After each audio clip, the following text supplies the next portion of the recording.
આજના લેક્ચરની અંદર આપણે વાત કરવાની છે ચેપ્ટર 4 ઈ-કોમર્સ નો પરિચય.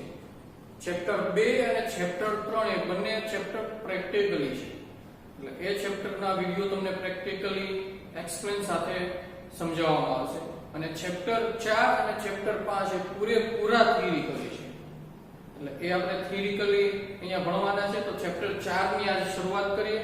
ચેપ્ટર 4 નું નામ છે ઈ-કોમર્સ પરિચય. તો સૌથી પહેલા ઈ-કોમર્સ નો પરિચય લેતા પહેલા આપણે ઈ-કોમર્સ એટલે શું?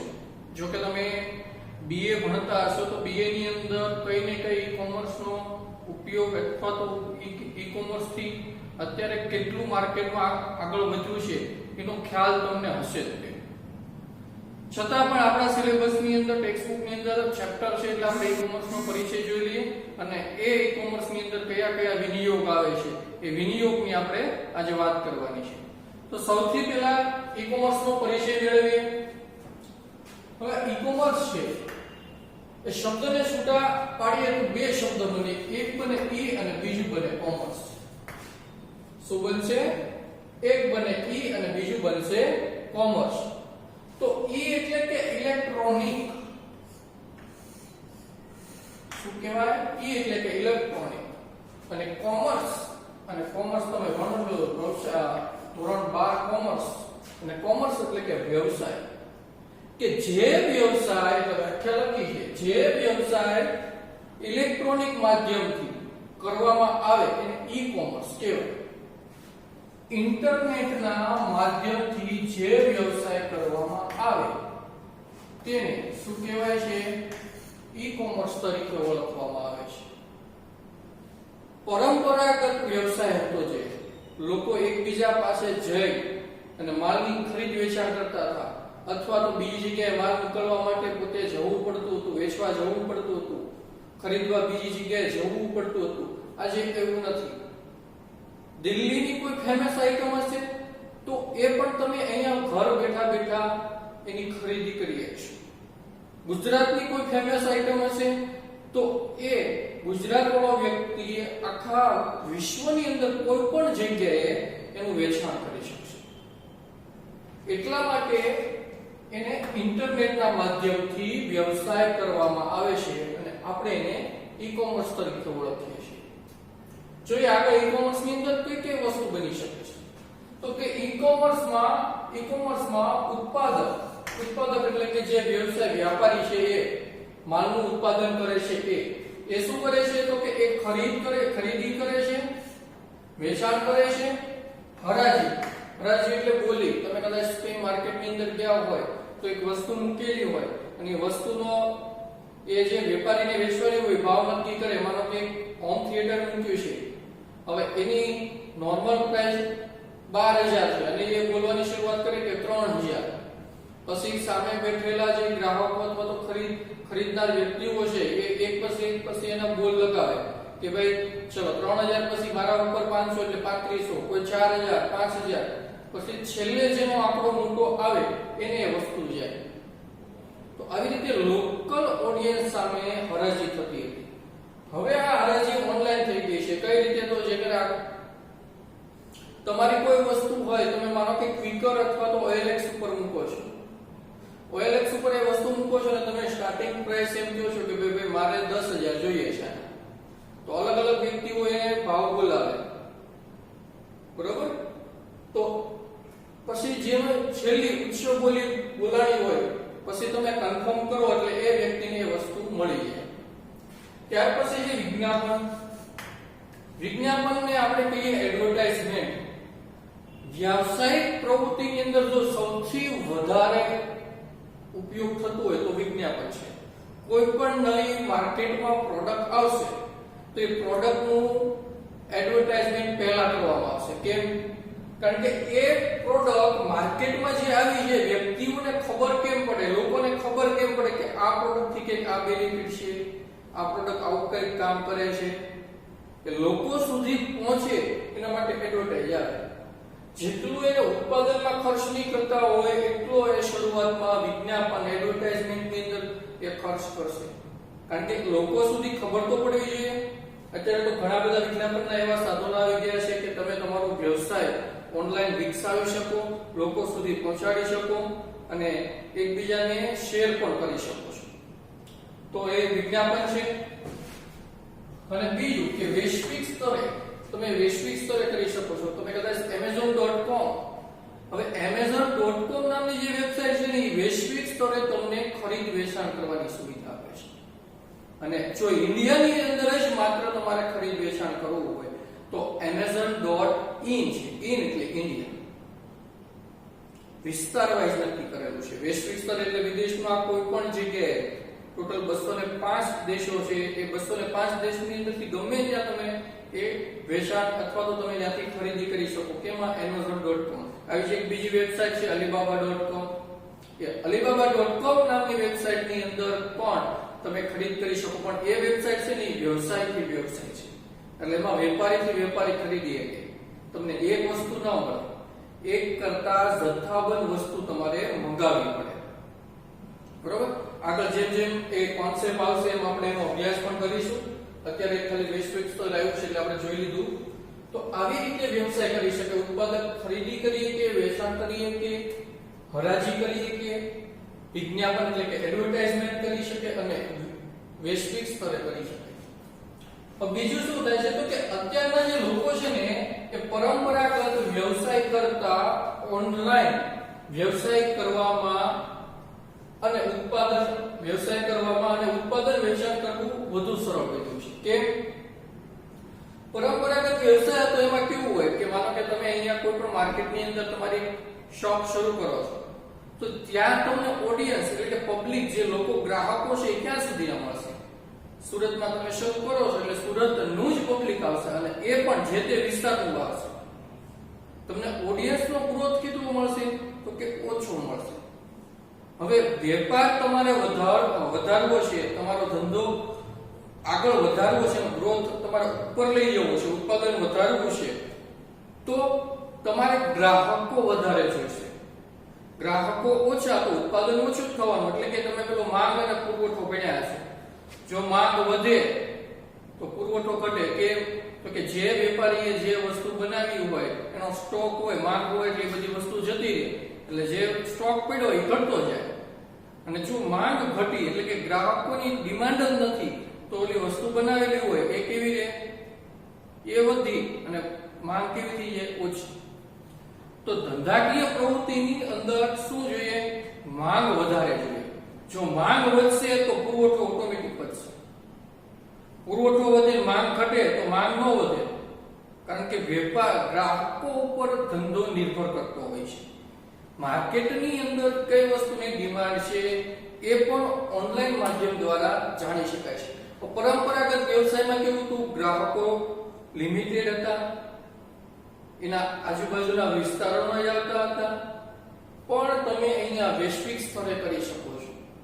એટલા માટે ગ્રાહકોનું ઓડિયન્સ તમને મોટા પ્રમાણની અંદર મળી શકે છે. ખ્યાલ આવે છે? ઓકે. ઈ-કોમર્સ એ સંસ્થાઓ, વેપારીઓ અને ગ્રાહકોને તેમના ખર્ચમાં રાહત આપી માલ અને સેવામાં ગુણવત્તા વધારવામાં સહાયરૂપ બને છે.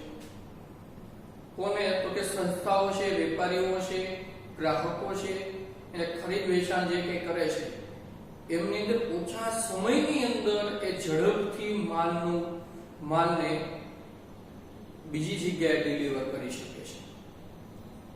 અત્યારે તમે જોઈ લો કુરિયર સર્વિસ આવી ગઈ. તમારે એક દિવસમાં જ જોઈતું હોય તો તમને આવે છે. Amazon Prime તમને amazon.com છે એ તમને વન ડે ડિલિવરીની ઓફર આપે છે કે જેવો તમે ઓર્ડર કર્યો ને તે દિવસે તમને વસ્તુ મળી જાય. તમારે કોઈને ગિફ્ટ કરવાની હોય અથવા તો કઈ સરપ્રાઈઝ આપવાની હોય એ સેમ ડે ડિલિવરીના ઓપ્શન આવી ગયા છે. પેલાની અંદર કેવું થતું કે ભાઈ તમારે કોઈ બહારના રાજ્યમાંથી લાવવું છે એને તમારે 5 દિવસ 6 કે 7 દિવસ અગાઉ તમારે વસ્તુ મંગાવવાની રહેતી હતી. પણ જ્યારે અત્યારે સેમ ડે ડિલિવરી ઓપ્શન આવી ગયા છે એટલા એમની અંદર તમે ઝડપથી તમારી વસ્તુ મેળવી શકો છો અને વેપારી ઝડપથી એની વસ્તુને વેચી શકે છે. ઓકે. સહાયરૂપ થાય છે, ગુણવત્તા મળે છે. બીજું, ગુણવત્તામાં તમને એમ થાય કે ભાઈ વસ્તુ સારી ન આવી તો, કારણ કે આપણે ઓનલાઈન ખરીદી કરીએ એટલે આપણે ફોટો કે વિડીયો સ્વરૂપે આપણે જોવા મળે વસ્તુ સારી ન આવે તો એ વસ્તુને આપણે પાછી રિટર્ન કરી શકીએ છીએ, બરોબર. એ પણ આપણે ઓપ્શન આપ્યો કે ભાઈ તમે આપણે વસ્તુ મળી ગયા પછી 3 થી 4 દિવસ તમારે ચેક કરવાની. 3 થી 4 દિવસ તમે ચેક કરો, તમને એમ થાય કે ભાઈ આમાં કંઈક ખામી છે, ક્ષતિ જણાય છે, તો એ વસ્તુને તમે ફરીવાર શું કરી શકો છો, રિટર્ન કરી શકો છો, અને ફરીવાર તમારા જે કંઈ પૈસા હોય તમને પાછા મળી જાય છે. તો આ વસ્તુ પણ પોસિબલ બને છે. ઓકે, ઓછા સમયની અંદર ખરીદ અને વેચાણ કાર્યને સક્ષમ બનાવે છે, બરોબર, સરળ બનાવે છે. એ તો આપણે આગળ જોયું કે ભાઈ સંસ્થાઓ કરીને ગ્રાહકો સેમ ડે ડિલિવરી આપવાના ઓપ્શન આપણે જોવા મળે છે. ઓકે, વેપારી વચ્ચે અને ગ્રાહકો વચ્ચે. વેપારી એટલે કે જે લોકો B2B કરે છે, જથ્થાબંધ માલ બીજા વેપારીને વેચે છે અને વેપારી ગ્રાહકને વેચે છે, આના વચ્ચે અંતરની કોઈ સીમા નથી. અંતર એટલે કે એક વ્યક્તિ કઈ જગ્યાએ રહેશે અને વેપારી કઈ જગ્યાએ રહેશે, બંને વચ્ચેનું અંતરની કોઈ સીમા રહેતી નથી. કે કઈ પણ ખૂણે રહેતો હોય તો એની વસ્તુ ત્યાં એને મળી શકે અને વેપારી તે વસ્તુ વેચી શકે, અથવા તો ગ્રાહક હોય કે કોઈ પણ જગ્યાએ રાજ્યમાં વેપારી હોય તો એ ત્યાંના વેપારીની પ્રોડક્ટ ખરીદી શકે છે. કેના કારણે? ઈ-કોમર્સના કારણે. ઓકે, ગ્રાહકોને ખરીદી માટે ઘણા વિકલ્પો ઉપલબ્ધ જોવા મળે છે. કેવા વિકલ્પો ઉપલબ્ધ જોવા મળે છે? તો કે એમને એ વિકલ્પોની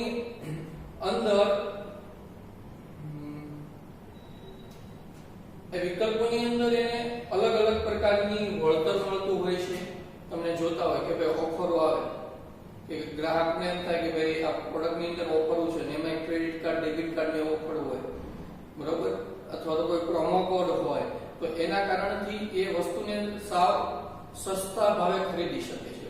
જે મૂળ કિંમત હોય એના કરતા સસ્તા ભાવે ખરીદી શકે છે. તો આવી રીતે બેન્કિંગના માધ્યમથી પણ એ ખરીદી શકે છે. પ્લસ મીડિયમ મેં તમને કીધું એમ રિટર્ન ડિલિવરી ઓપ્શન હોય છે. પછી તમે કોઈ ખરીદી કરો ત્યારે તમે એ પ્રોડક્ટની નીચે બીજા જે ગ્રાહકો છે ને જે વસ્તુ ખરીદેલી છે એના રિવ્યુ લખેલા હોય કે ભાઈ આ પ્રોડક્ટ કેવી છે, પ્રોડક્ટ સારી છે કે ખરાબ છે, બેડ છે, વોશ છે, બરોબર, અથવા તો સારી હોય તો ગુડ પ્રોડક્ટ, અને પેકિંગ મટીરીયલ કેવું છે, ડિલિવરી ટાઈમ કેવો છે, બરોબર, આ દરેક એના રિવ્યુ આપેલા હોય છે. એ રિવ્યુના આધારે પણ આપણે પ્રોડક્ટ ખરીદવામાં આપણે સરળતા રહે છે. પ્લસ ની અંદર શું થાય કે ભાઈ તમારે લેવા છે, માનો કે એક સ્માર્ટફોન લેવો છે, તો હવે તમે અહીંયા કોઈ શોપની અંદર જશો તો તમને એક સ્માર્ટફોન તમને એની પાસે જેટલા હશે એટલા તમને બતાવશે ઓપ્શન. પણ જો તમે ઓનલાઈનમાંથી ખરીદશો તો તમને જેટલા સ્માર્ટફોન હશે, ટોટલી જેટલા માર્કેટની અંદર ઉપલબ્ધ સ્માર્ટફોન હશે એ બધા તમને જોવા મળશે. તમે પ્રાઇસ કમ્પેરિઝન, પછી એ સ્માર્ટફોનની અંદર આવેલી વિશેષતાઓ કમ્પેરિઝન, તમને એ પણ અત્યારે ઓપ્શન આપી દીધો કે ભાઈ બે પ્રોડક્ટનું કમ્પેરિઝન કરવું હોય તો તમને એ કમ્પેરિઝન પણ ઓનલાઈન વેબસાઈટની અંદર જોવા મળશે. જેથી તમને ખ્યાલ આવે કે કઈ પ્રોડક્ટ સારી છે, કઈ પ્રોડક્ટ ઓલી છે, કોઈને પ્રાઇસમાં બેનિફિટ થતો હોય, કોઈને એની વિશેષતામાં બેનિફિટ થતો હોય છે. તો આવી રીતે કમ્પેરિઝન કરીને પણ તમે ખરીદી કરી શકો છો. ઓકે, હવે ત્યાર પછી આગળ આપણે જોવાનું છે ઈ-કોમર્સના વિનિયોગ. અને વિનિયોગને આપણે કહેવામાં આવે છે સોફ્ટવેર. આપણે સોફ્ટવેરના નામથી વધારે પરિચિત છું. વિનિયોગ એ ગુજરાતી શબ્દ છે સોફ્ટવેરનો. તો કે ઈ-કોમર્સ માટે કયા સોફ્ટવેર છે, કઈ વેબસાઈટ છે, અથવા તો કયા પ્રકારના ઈ-કોમર્સ આવે છે. એમાં સૌથી પહેલું જે ઈ-કોમર્સ આપણે જોવાનું છે વિનિયોગ, એ ઇન્ટરનેટ પર પુસ્તકની દુકાન, એટલે કે ઇન્ટરનેટના માધ્યમથી પુસ્તકોનું વેચાણ. એટલા માટે લખ્યું છે કે ભાઈ ઇન્ટરનેટ પર ઈ-કોમર્સનો સૌપ્રથમ શું હતો? વિનિયોગ હતો.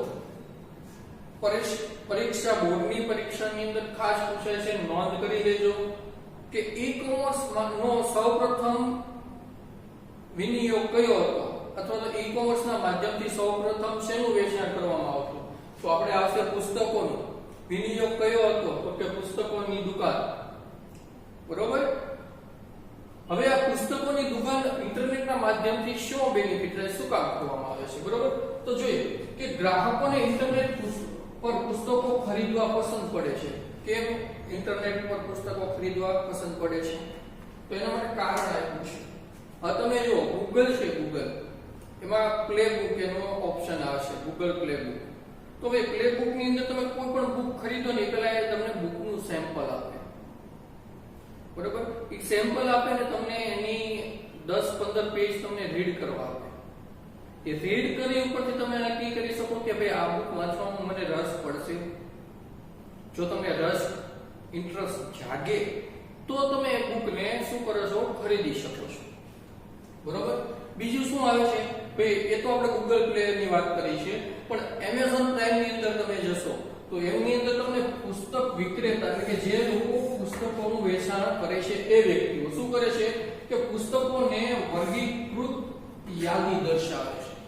હવે તમે અહીંયા કોઈ સ્ટેશનરીની દુકાને જશો તો એની પાસે બહુ લિમિટેડ સ્ટોક નહીં રાખે, કારણ કે એને જેટલા માર્કેટમાં એને વધુ ડિમાન્ડ હશે ને એ જ રાખશે, બરોબર? પણ ઓનલાઈન શું થશે, તમને દરેક પુસ્તકો મળી રહેશે, એટલે કે પુસ્તકોની વર્ગીકૃત યાદી જોવા મળશે.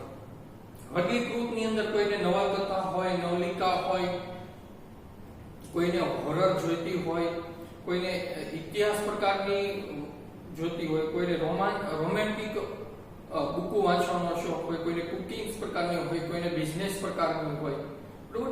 તો આવી જે અલગ અલગ પ્રકારની બુકના પ્રકારો આવે છે એ બુકના પ્રકારો વાઇઝ તમને જોવા મળે છે. ત્યારબાદ એના મુખ પૃષ્ઠ, ચિત્રો, વર્ણન, પાનાની કુલ સંખ્યા, પુસ્તકની કિંમત અને સૌથી વધારે વળતર, બરોબર?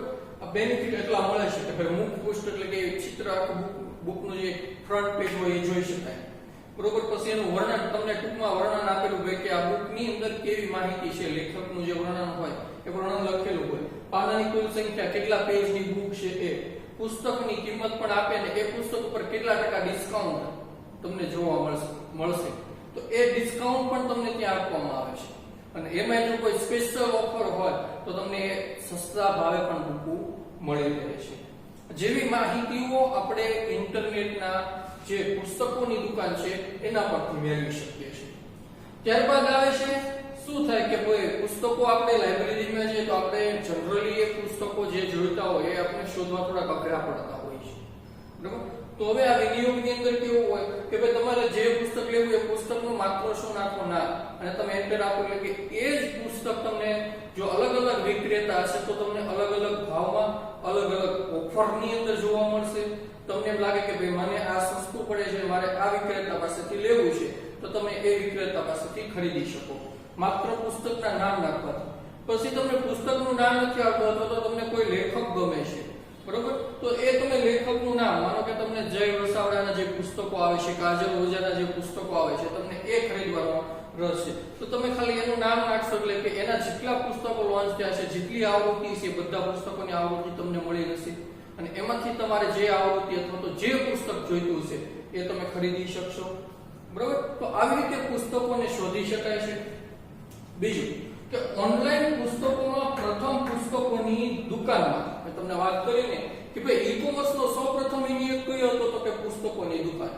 એમાં જો સૌપ્રથમ ઈ-કોમર્સ માધ્યમ શરૂ કર્યું હોય તો એ કોણે કર્યું હતું, તો કે www.amazon.com. amazon.com દ્વારા ઈ-કોમર્સનો કોન્સેપ્ટ લાવવામાં આવ્યો. માર્કેટની અંદર ઈ-કોમર્સનો કોન્સેપ્ટ કોણ લાવ્યું? amazon.com. કેના દ્વારા કર્યું? પુસ્તકો દ્વારા. અને આજે તમે જુઓ છો બધી વસ્તુ વેચે છે, બરોબર? તો પરીક્ષામાં પૂછાય છે કે પુસ્તકોનું વેચાણ પરની સૌપ્રથમ દુકાન કઈ હતી? amazon.com. ઈ-કોમર્સમાં સૌપ્રથમ વિનિયોગ કયો હતો? કે પુસ્તકોની દુકાન. કોના દ્વારા કરવામાં આવ્યું? amazon.com દ્વારા. આ બંને સવાલ ખાસ અગત્યના છે, પરીક્ષાની અંદર વારંવાર પૂછાતા પ્રશ્નો છે, એટલે નોંધ કરી લેવાની. ટેક્સ્ટ બુક્સ ની અંદર જશો તો સૌપ્રથમ પહેલી જ લીટીની અંદર આપેલું છે કે ભાઈ ઇન્ટરનેટ પર ઈ-કોમર્સનો પ્રથમ વિનિયોગ કયો હતો, ત્યાં અંડરલાઈન કરી દેવાનું, અથવા તો હાઇલાઇટર રાખતા હોય તો હાઇલાઇટર મારી દેવાનું. અને પછી નીચે જશો તો એની અંદર આપ્યું છે કે ઓનલાઈન પુસ્તકોમાં પ્રથમ પુસ્તકોની દુકાન જે હતી એ amazon.com દ્વારા કરવામાં આવી હતી. આ બંને જે લાઈનો છે એ બંને લાઈનો આપણે પરીક્ષાની અંદર મોસ્ટ આઈએમપી છે, વારંવાર પૂછાય છે. બીજી ઘણી બધી એવી વેબસાઈટો છે જે પુસ્તકોનો વેચાણ કરે છે.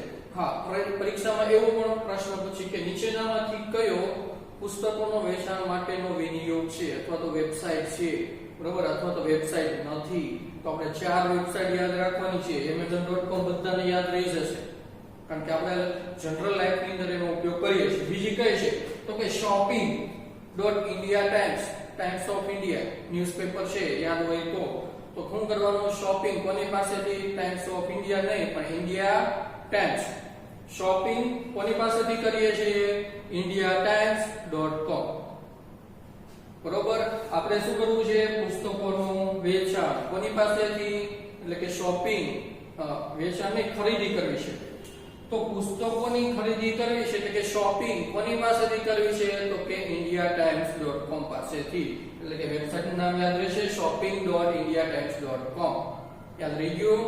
ઓકે, આગળ ત્યારબાદ છે બાય બુક્સ. બાય એટલે ખરીદવું થાય, બુક્સ કોની પાસેથી કરવી છે? તો કે ઇન્ડિયા પાસેથી. તો કે અહીંયા લખશું buybooks.india.com. પેલામાં shopping.indiatimes.com, બાય બુક ખરીદી કરવી છે, જો શોપિંગ કરવી છે કોની પાસેથી? ઇન્ડિયા ટાઈમ્સ પાસેથી. બાય બુક કરવી છે કોની પાસેથી? ઇન્ડિયા પાસેથી, એટલે કે buybooks.india.com. અને ત્રીજું છે બુક શોપ ઓફ, એટલે કે બુકની દુકાન કોની? તો કે ઇન્ડિયાની. Book shop of india.com. એટલે ત્રણેય યાદ રાખવાના છે. ગમે એમ કરીને મેલ બેસાડી ભૂલાઈ જવું જોઈએ નહીં કારણ કે આ આપણે પહેલી વેબસાઇટનું નામ છે. જે આગળ જેમ જેમ વિનિયોગ આવશે એમ બધામાં એકલી 3 તો 4 વેબસાઇટ આવશે એટલે આપણે કન્ફ્યુઝન થાય. બરોબર, ટેક્સ્ટ બુકની અંદર કઈ વેબસાઇટનો આમાં ઉલ્લેખ કરવામાં આવ્યો છે? તો કે amazon.com નો આપણો હોમ પેજ બતાવવામાં આવ્યો છે. કદાચ રેર કેસની અંદર પરીક્ષામાં પ્રશ્ન પૂછાય તો એ પણ પૂછાઈ શકે. બરોબર, તો ટ્રેનના નામ યાદ રહી જશે. પેલું તો amazon.com યાદ રહી ગયું. શોપિંગ કરવી છે કોની પાસેથી? ઇન્ડિયા ટાઈમ પાસેથી. બાય બુક કરવી છે કોની પાસેથી? ઇન્ડિયા પાસેથી. અને બુક શોપ ઓફ કોની બુક છે? કયા દુકાનની બુક છે? તો કે બુક શોપ ઓફ ઇન્ડિયા. બરોબર, અને આમાં બહુ સરળ છે. બધામાં પાછળ શું લાગે? .com. એટલે કે ઘણીવાર વિકલ્પોની અંદર બધા .org, .gov, .in ને આ બધું આપેલું હોય પણ આપણે બધાની અંદર બુક આવે એટલે પાછળ કયો શબ્દ હોય? .com જ હોય. બાકીના વિકલ્પોમાં જો બીજું કઈ લખેલું તો ઓટોમેટિક કેન્સલ થઈ જાય. બરોબર, તો હવે પછી આગળના જે વિનિયોગ છે હવે પછીના આપણે લેક્ચરની અંદર વાત કરીશું.